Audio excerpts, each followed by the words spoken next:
Hello students, how are you all? This is Anup sir, your English teacher from Devasya International Public School.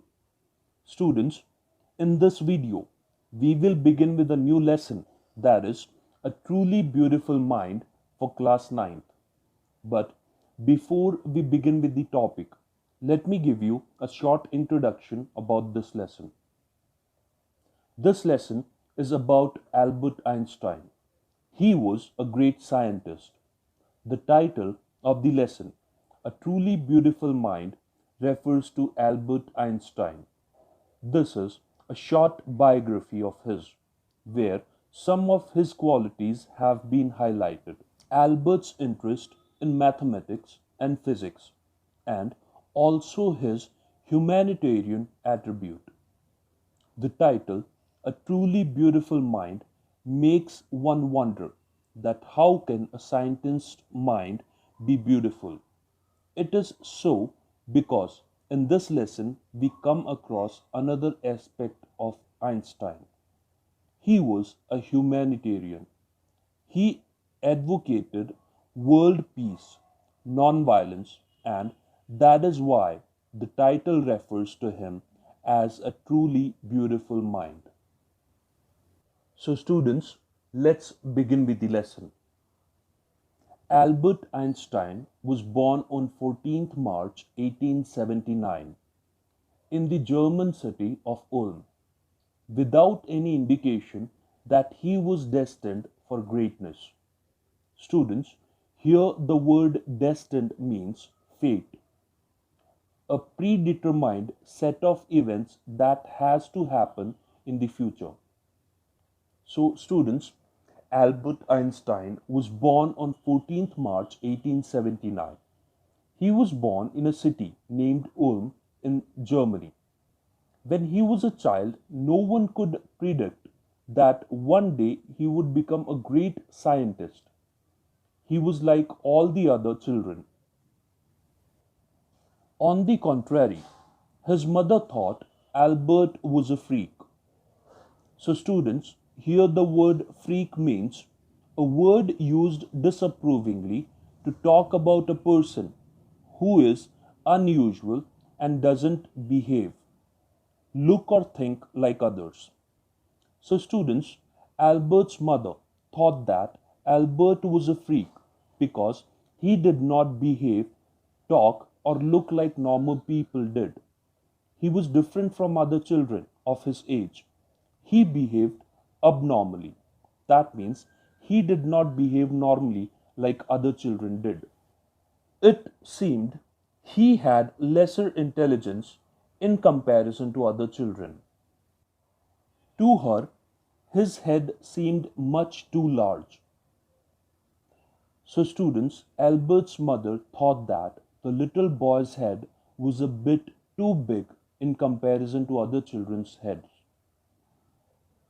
At the age of 2.5, Einstein still wasn't talking.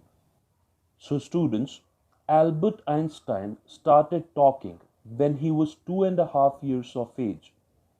He did not start talking before that, as the normal children did. When he finally did learn to speak, he uttered everything twice. Students, here the word uttered means spoke. So, students, finally Einstein started talking at the age of 2.5 years. And when he started speaking, he used to repeat every word that he used to speak. Einstein did not know what to do with other children, and his playmates called him Brother Boring. So, students, his playmates used to call Einstein Brother Boring because he remained to himself. He did not play or talk to others. So, the youngster played by himself much of the time. So, students, Einstein remained to himself all the time. He used to play with himself only because other students thought that he was boring to play with. He especially loved mechanical toys.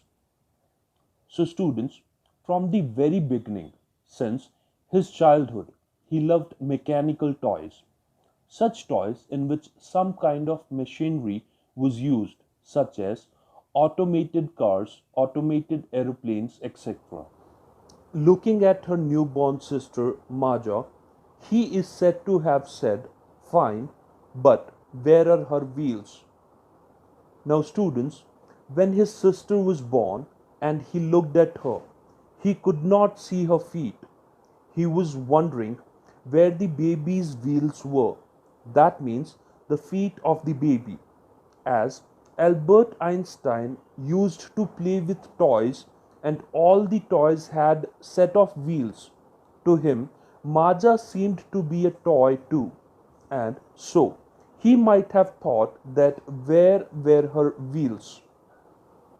A headmaster once told his father that what Einstein chose as a profession wouldn't matter because he will never make a success at anything.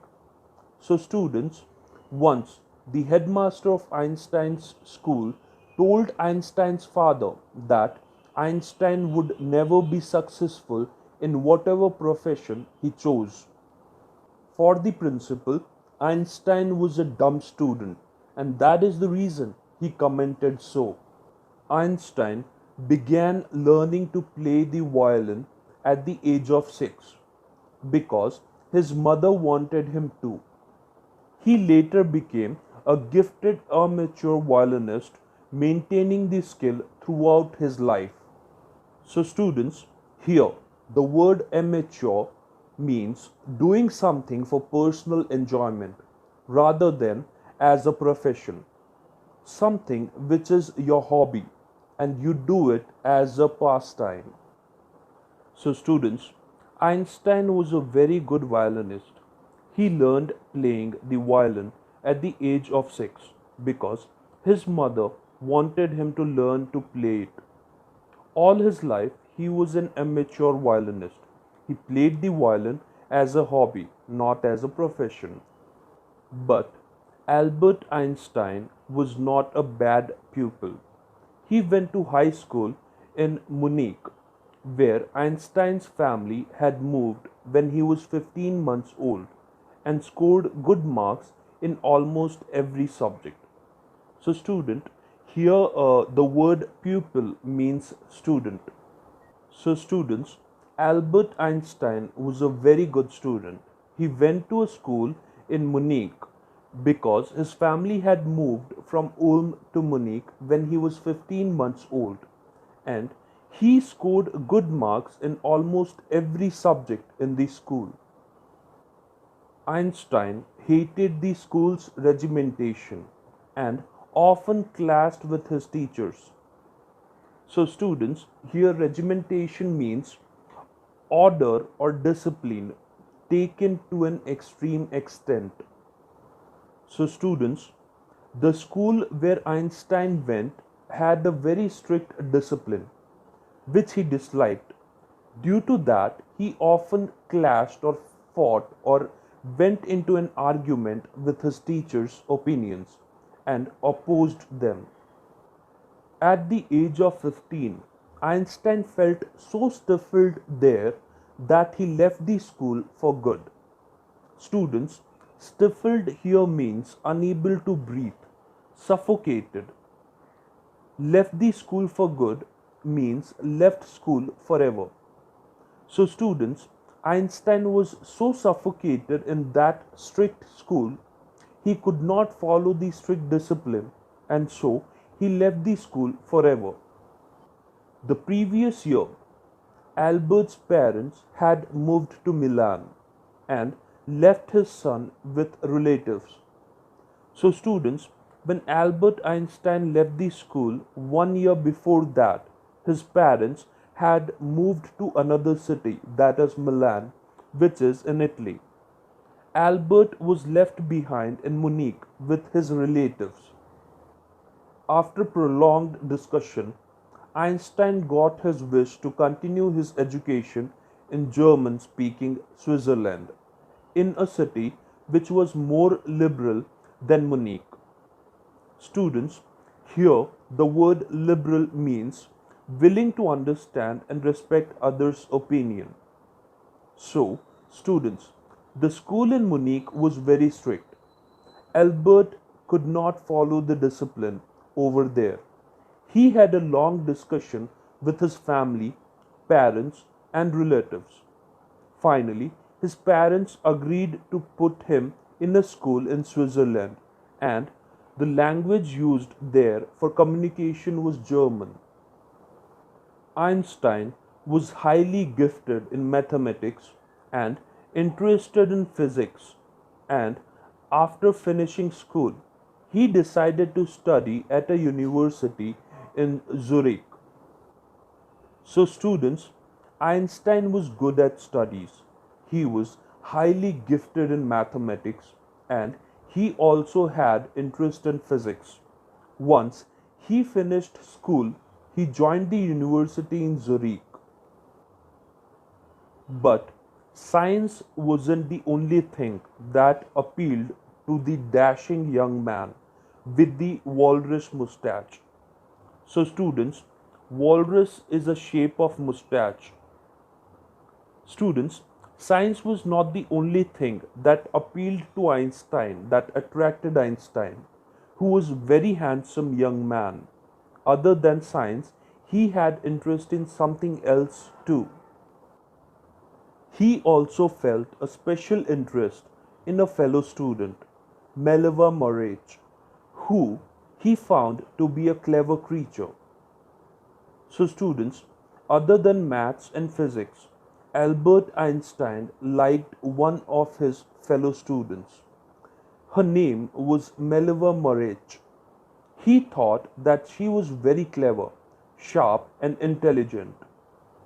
This young Serb had come to Switzerland because the university in Zurich was one of the few in Europe where women could get degree. So students, they met at the University of Zurich. Melvia Maric belonged to Serbia. That is why she is called a Serb. She came from Serbia to Switzerland because the university in Zurich was one of the few universities in Europe which gave degrees to female students. Einstein saw in her an ally against the Philistines, those people in his family and at the university with whom he was constantly at odds. So, students, ally means a friend or an associate, and the word Philistine means a word used disapprovingly to talk about people who do not like art, literature, or music. And to be at odds means to be in the opposition of someone, to be against someone. So, students, Einstein felt that Melvia was a friend because she also liked art, literature, or music. Both shared this common interest. In those days, having interest in art, literature, or music was not considered to be good. So, those people who were interested in art, literature, or music used to call their opponents Philistines. Albert Einstein's family and many people in the university were not in favor of this. So, against such people, Albert Einstein and Melvia Maric unitedly helped them face this situation. The couple fell in love.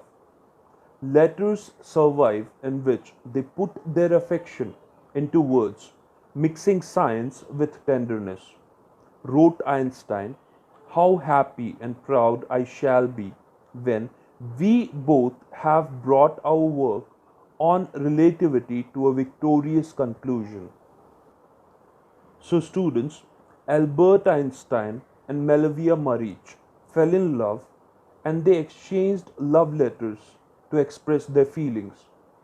They used to write such kind of letters where they used to mix their feelings with science. At one instance, Einstein talked about his scientific invention and said that He would be very happy and proud on the day when they would finally conclude their paper on the theory of relativity. So students, this is all about this video.